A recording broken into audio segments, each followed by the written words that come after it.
The broke millennial YouTube channel पे आप सभी का स्वागत है। साथियों, आज हम बात करने वाले हैं 8 अगस्त 2021 के करंट अफेयर्स के। और साथियों, मैं बता दूं आपको कि मैं करंट अफेयर्स जो है कि 8 अगस्त 2021 के जितने भी महत्वपूर्ण करंट अफेयर्स हैं, इनकी हम फुल डिटेल में 10 क्वेश्चन पढ़ते हैं। उसके बाद क्वेश्चन का हम लोग रिवीजन करते हैं, और रिवीजन करने के बाद स्टैटिक जीके के प्रश्न, और उसके बाद कल वाले प्रश्नों का टेस्ट लगाते हैं। तो वीडियो छोटा सा है, ये जितने भी रिवीजन का पार्ट है इससे लेकर के सभी एक इम्पोर्टेंट पार्ट हैं, और सभी पार्ट को आपको देखना है, तो आप वीडियो में अंत तक बने रहिए। चलिए स्टार्ट करते हैं। पहला प्रश्न, टोक्यो ओलंपिक 2021 में भारतीय रेसलर बजरंग पुनिया ने कौन सा पदक जीता है? इसका आंसर सी सही हो जाएगा, कांस्य पदक। अभी टोक्यो ओलंपिक 2021 में भारतीय रेसलर बजरंग पुनिया ने कांस्य पदक जीता है। अब आइए इनसे रिलेटेड इम्पोर्टेंट पॉइंट पे चर्चा करते हैं। जो बजरंग पुनिया हैं, ये कांस्य पदक जीते हैं, तो आ जानते हैं कि इंपॉर्टेंट पॉइंट। तो भारतीय पहलवान बजरंग पुनिया ने पुरुषों के 65 किलोग्राम फ्री स्टाइल में ब्रांज मेडल जीत लिया है। ओलंपिक में बजरंग का यह पहला मेडल है। ब्रांज मेडल मैच में बजरंग ने कजाकिस्तान के पहलवान डाउलेट नियाज़बेकोव को 8-0 से हरा दिया है। बजरंग पुनिया ने टोक्यो ओलंपिक में भारत का 6ठा पदक दिलाया है।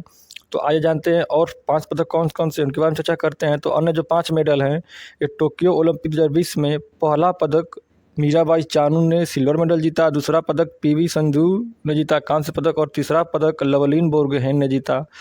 चौथा पदक भारतीय पुरुष हॉकी टीम ने जीता, और इन्होंने रवि कुमार दहिया ने 5वां पदक जीता।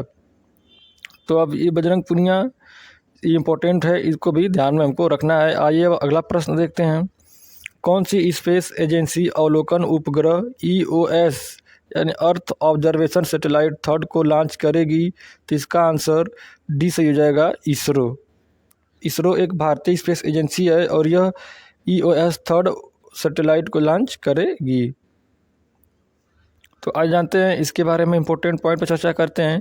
तो भारतीय अंतरिक्ष अनुसंधान संगठन इसरो 12 अगस्त को एक पृथ्वी अवलोकन उपग्रह को श्रीहरिकोटा के सतीश धवन अंतरिक्ष केंद्र से लॉन्च करेगा। यह उपग्रह GSLV F10 की 14वीं उड़ान में ले जाया जाएगा, जो उपग्रह को भूतुल्यकालिक कक्षा में स्थापित करेगा। यह अत्याधुनिक उपग्रह प्राकृतिक आपदाओं जैसे बाढ़ और चक्रवात, जल निकायों की निगरानी, फसलों वनस्पति की स्थिति, वन आवरण परिवर्तन आदि की वास्तविक समय की निगरानी में सक्षम होगा। बात इसरो की है, तो आज इसरो के बारे में जानते हैं। तो इसरो जो है, ये भारत की स्पेस एजेंसी का नाम है, और इसरो का जो फुल फॉर्म होता है वो है इंडियन स्पेस रिसर्च ऑर्गेनाइजेशन, और जिसको हिंदी में भारतीय अंतरिक्ष अनुसंधान संगठन कहते हैं। इसका मुख्यालय कर्नाटक के बेंगलुरु में है, और इसकी स्थापना 15 अगस्त 1969 ईस्वी में हुई थी। और इसके जो संस्थापक हैं ये हैं विक्रम साराभाई, और अध्यक्ष प्रेजेंट टाइम में इसके अध्यक्ष हैं के सिवान, और पहले अध्यक्ष थे विक्रम साराभाई। ये इंपॉर्टेंट, इसको भी ध्यान में रखेंगे। इसरो के सूर्य अध्ययन मिशन का क्या नाम है? तो आदित्य L1। ये इंपॉर्टेंट, इसको ध्यान रखेंगे। तो इसरो के सूर्य मिशन का नाम था आदित्य L1।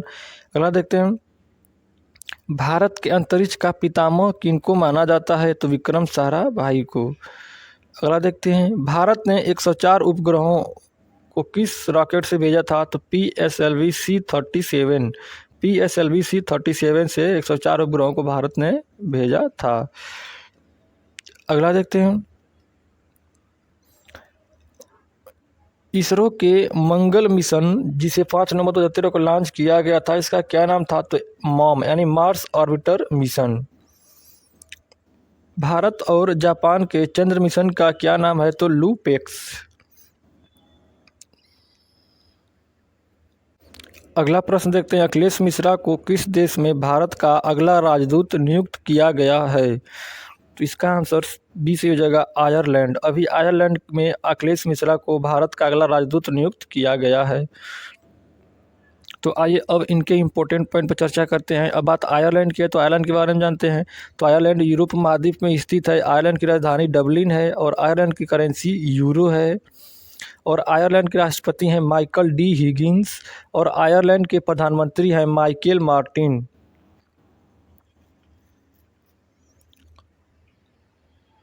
अगला प्रश्न देखते हैं, राष्ट्रीय हथकरघा दिवस कब मनाया गया है? तो इसका आंसर बी से हो जाएगा 7 अगस्त। अभी 7 अगस्त को राष्ट्रीय हथकरघा दिवस मनाया गया है। इंपॉर्टेंट पॉइंट देखते हैं, तो प्रतिवर्ष 7 अगस्त को देश में राष्ट्रीय हथकरघा दिवस मनाया जाता है। इस दिवस को मनाने का उद्देश्य हथकरघा उद्योग और देश के सामाजिक आर्थिक योगदान में इसके महत्व के बारे में जागरूकता फैलाने के साथ हथकरघा को बढ़ावा देना व बुनकरों की आय को बढ़ाना है। 7 अगस्त 2021 को 7वां राष्ट्रीय हथकरघा दिवस मनाया गया है। तो ये था इससे इम्पोर्टेंट पॉइंट। अब देखते हैं पिछले करंट अफेयर्स का रिवीजन, जो महत्वपूर्ण दिवस बीते हैं। अब 5 देखेंगे हम। तो अंतर्राष्ट्रीय प्लास्टिक बैग मुक्त दिवस 3 जुलाई को मनाया गया। विश्व जूनोसिस दिवस 6 जुलाई को मनाया गया। अंतर्राष्ट्रीय चॉकलेट दिवस 7 जुलाई को मनाया गया। अंतर्राष्ट्रीय मछली किसान दिवस 10 जुलाई को मनाया गया। विश्व जनसंख्या दिवस 11 जुलाई को मनाया गया। अगला प्रश्न देखते हैं, मक्कलाई थेडी मारुथुवम नामक स्वास्थ्य योजना किस राज्य की सरकार द्वारा शुरू की गई है? तो इसका आंसर सी से हो जाएगा तमिलनाडु। अभी तमिलनाडु सरकार के द्वारा मक्कलाई थेडी मारुथुवम नामक स्वास्थ्य योजना को शुरू किया गया है। तो इसका आंसर सी से हो जाएगा तमिलनाडु। अब बात है इसके पर इम्पोर्टेंट पॉइंट पे देखते हैं। तो तमिलनाडु के मुख्यमंत्री M.K. स्टालिन ने राज्य में मक्कलाई थेडी मारुथुवम नामक स्वास्थ्य योजना शुरू की है। इस योजना के तहत 45 वर्ष से ऊपर व्यक्तियों की तथा दिव्यांगजनों की नियमित जांच डोर टू डोर के माध्यम से की जाएगी। उन्हें सभी प्रकार की चिकित्सा घर पर ही प्रदान कराई जाएगी। अगला देखते हैं, अगला पॉइंट, तो तमिलनाडु सरकार ने गैर संचारी रोगों के इलाज के लिए मरीजों को अस्पतालों में जाने की आवश्यकता को समाप्त करने के उद्देश्य से एक डोर स्टेप हेल्थ केयर योजना मक्कलाई थेडी मारुथुवम शुरू की है। इस महत्वाकांक्षी योजना का लक्ष्य राज्य के 50 हेल्थ कवरेज ब्लॉकों में 1172 health sub centre, 189 primary health centre और 50 कम्युनिटी हेल्थ सेंटर लॉन्च करना है। तो ये था इसे बनने वाला इम्पोर्टेंट पॉइंट, तो हमने चर्चा किया। अब आगे देखेंगे साथियों, इस सभी प्रश्न जो है सिलेक्टेड लिए गए हैं। अब तमिलनाडु राज्य की टॉप 5 योजना को देखते हैं। तो आपका है कोरवई खेती सब्सिडी योजना अभी तमिलनाडु में चल रही है। तमिलनाडु किस मंदिर में तमिल रत्न योजना का शुभारंभ हुआ है? तो कपालेश्वर मंदिर में। स्मार्ट ब्लैक बोर्ड योजना भी तमिलनाडु राज्य की है। मुफ्त इंटरनेट योजना भी तमिलनाडु राज्य की है। निःशुल्क मास्क वितरण योजना भी तमिलनाडु राज्य में लॉन्च हुई है।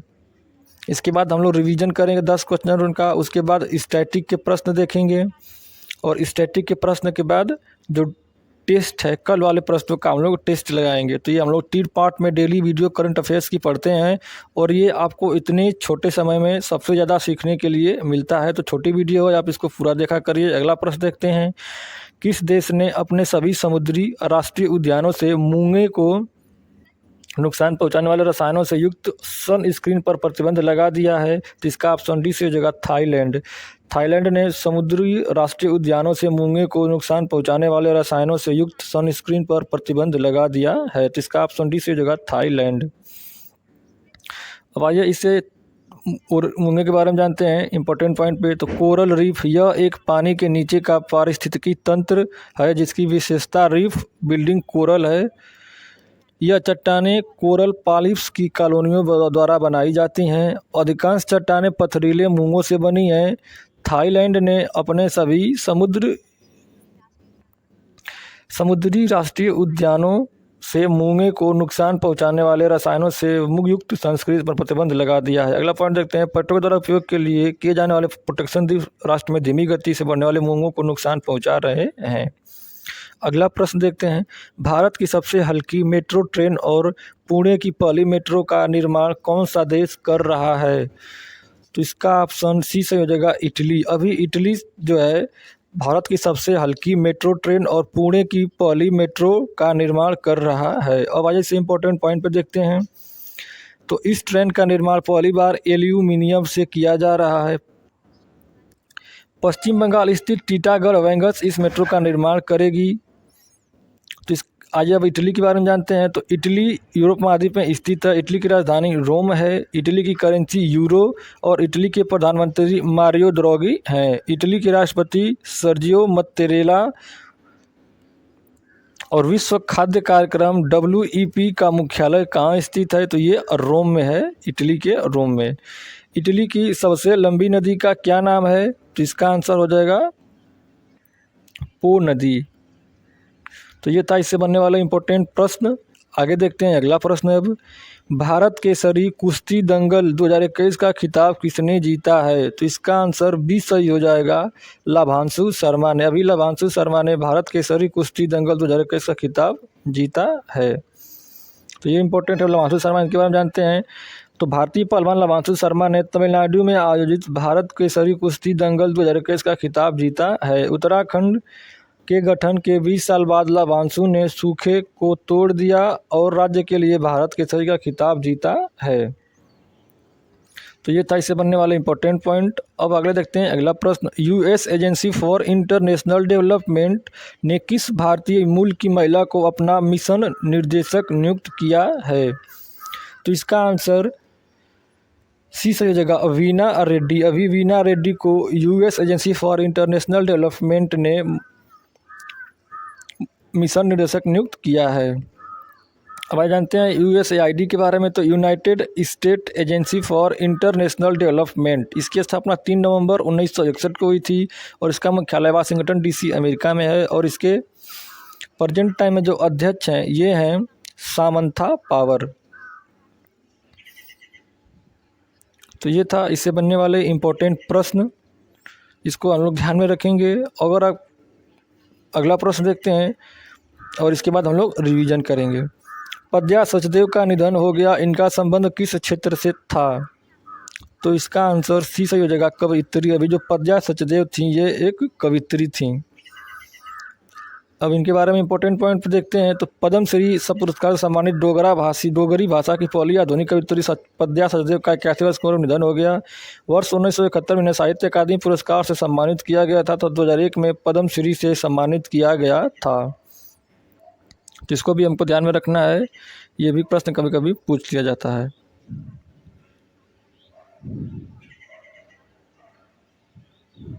हमने 10 फुल डिटेल प्रश्न पढ़ा। अब उन 10 फुल डिटेल प्रश्न का हम लोग रिवीजन करेंगे। रिवीजन इस वीडियो का एक इम्पोर्टेंट पार्ट है। तो चलिए स्टार्ट करते हैं आज का रिवीजन। और अगर PDF चाहिए तो आप टेलीग्राम ग्रुप ज्वाइन कर सकते हैं। इस पर डेली करंट अफेयर्स की वीडियो और इम्पोर्टेंट वीडियो जितने भी हैं सब आपको मिल जाएंगी। चलिए स्टार्ट करते हैं। पहला प्रश्न, टोक्यो ओलंपिक 2021 में भारतीय रेसलर बजरंग पूनिया ने कौन सा पदक जीता है? तो आंसर हो जाएगा कांस्य पदक। अगला देखते हैं दूसरा प्रश्न, कौन सी स्पेस एजेंसी अवलोकन उपग्रह EOS 3 को लॉन्च करेगी? तो आंसर होगा इसरो।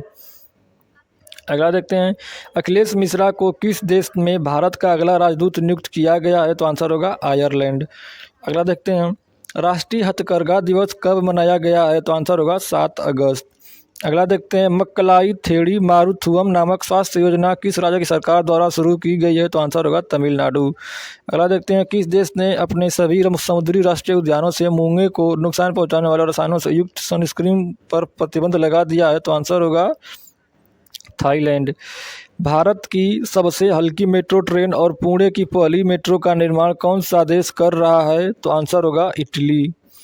अगला देखते हैं, भारत केसरी कुश्ती दंगल 2021 का खिताब किसने जीता? तो आंसर होगा लाभांशु शर्मा। अगला देखते हैं, US agency for international development ने किस भारतीय मूल की महिला को अपना मिशन निर्देशक नियुक्त किया है? तो आंसर होगा वीना रेड्डी। अगला प्रश्न देखते हैं, पद्या सचदेव का निधन हो गया, इनका संबंध किस क्षेत्र से था? तो ये कवियत्री थी। तो अभी हमने 10 फुल डिटेल प्रश्न देखा, इसके बाद हमने रिवीजन किया। अब देखेंगे स्टैटिक के प्रश्न। जो स्टैटिक का ये सेट आज 136 है और ये सभी प्रश्न जो हैं किसी न किसी एग्ज़ाम में पूछे गए हैं और आगे आने वाले एग्ज़ाम में पूछे जा सकते हैं। तो हमने इन संभावित प्रश्नों को इस स्ट्रेटेजी में रखता हूँ। आगे देखते हैं पहला प्रश्न, कौन सा भारतीय स्वतंत्र भारत का पहला गवर्नर जनरल बना? तो इसका आंसर होगा C राजगोपालाचारी। अगला देखते हैं, कलकत्ता में महाकाली पाठशाला की संस्थापिका कौन थी? तो आंसर होगा संत माता रानी महारानी तपस्विनी। अगला देखते हैं, भारत की आज़ादी के समय कांग्रेस के अध्यक्ष कौन थे? तो JB कृपलानी। अगला देखते हैं, who lives if India dies नामक पुस्तक किसने लिखा है? तो पंडित जवाहरलाल नेहरू ने। अगला देखते हैं, पुस्तक प्लेक्स एंड पीपल्स का लेखक कौन है? तो आंसर होगा विलियम H मैकलेन। अगला देखते हैं, इंडियन स्टैंडर्ड टाइम और ग्रीनविच मीन टाइम में कितना अंतर है? तो आंसर होगा 5 घंटे 30 मिनट। आगे देखते हैं, सोमपेन कहाँ असुरक्षित आदिवासी समूह है? तो आंसर होगा अंडमान निकोबार द्वीप समूह। आगे देखते हैं, कौन सा अक्षांश अंडमान द्वीप समूह और निकोबार द्वीप समूह को पृथक करता है? तो आंसर होगा 10 डिग्री एन अक्षांश। अगला देखते हैं, संविधान के किस अनुच्छेद में स्त्रियों की विशेष प्रसूति अवकाश दिए जाने का उपबंध है? तो अनुच्छेद 42 में। आगे देखते हैं, फाउंटेन पेन के आविष्कारक कौन थे? तो आंसर होगा वाटरमैन। तो हमने स्टैटिक का 106 डोज देखा। अब देखेंगे कल वाले प्रश्नों का टेस्ट एक बहुत इस वीडियो का इम्पोर्टेंट पार्ट है और इस टेस्ट से आपके सभी प्रश्न एक बार रिवीजन हो जाते हैं और आपको याद भी अच्छे से हो जाते हैं। तो आप इस टेस्ट के प्रश्न का कमेंट कर आंसर बताएं। चलिए स्टार्ट करते हैं। पहला प्रश्न, भूकंप अलर्ट ऐप लॉन्च करने वाला देश का पहला राज्य कौन सा बना है? तो इस 4 ऑप्शन है, आपको 4 ऑप्शन में कमेंट कर आंसर बताना है। तो इसका आंसर हो जाएगा बी, उत्तराखंड। अगला प्रश्न देखते हैं, रवि कुमार दहिया ने टोक्यो ओलंपिक 2020 में कौन सा पदक जीता है? तो आंसर होगा ए, रजत पदक। अगला प्रश्न देखते हैं, भारतीय जनजाति सहकारी विपणन विकास परिसंघ ने 6 अगस्त 2021 को कौन सा स्थापना दिवस मनाया है? तो आंसर इसका बी सही हो जाएगा, 34वां। अगला प्रश्न देखते हैं, राजीव गांधी खेल रत्न पुरस्कार का नया नाम किसके नाम पर रखा जाएगा? तो आंसर इसका बी सही हो जाएगा, मेजर ध्यानचंद। अगला प्रश्न देखते हैं, भारतीय प्राणी सर्वेक्षण की पहली महिला निदेशक कौन बनी है? ये इंपॉर्टेंट प्रश्न है। तो इसका आंसर सी से जगह धृति बनर्जी। अगला प्रश्न देखते हैं, 6 अगस्त 2021 को जापान के हिरोशिमा पर परमाणु हमले के 76 वर्ष हुए। इसे हमले में गिरा हुए परमाणु बम का क्या नाम था? तो आंसर इसका ए सही हो जाएगा, लिटिल बॉय। आगे प्रश्न देखते हैं, तमिलनाडु के किस मंदिर में तमिल अर्चना योजना का शुभारंभ हुआ है? तो इसका आंसर बी सही हो जाएगा, कपालेश्वर मंदिर। अगला प्रश्न देखते हैं, भारत में मोटो GP के ब्रांड एम्बेसडर कौन बने हैं? तो इसका आंसर डी सही जगह, जॉन अब्राहम। अगला प्रश्न देखते हैं, Balakot air strike how India एवेंज्ड Pulwama नामक पुस्तक लॉन्च हुई है। यह पुस्तक किसने लिखी है? तो इसका आंसर सी सही हो जाएगा, मनन भट्ट। अगला प्रश्न देखते हैं कि सिंधु केंद्रीय विश्वविद्यालय का निर्माण कहाँ किया जाएगा? तो इसका आंसर बी सही हो जाएगा, लद्दाख में। तो साथियों, ये रहे हमारे 10 फुल डिटेल प्रश्न। उसके बाद इन 10 फुल डिटेल प्रश्न का हमने रिवीजन किया और रिवीजन के बाद स्टैटिक के प्रश्न हमने चर्चा किया और स्टैटिक के बाद कल वाले प्रश्नों का टेस्ट। तो ये आपकी वीडियो कैसी लग रही है कमेंट कर हमें ज़रूर बताएं। Thank you, have a nice day.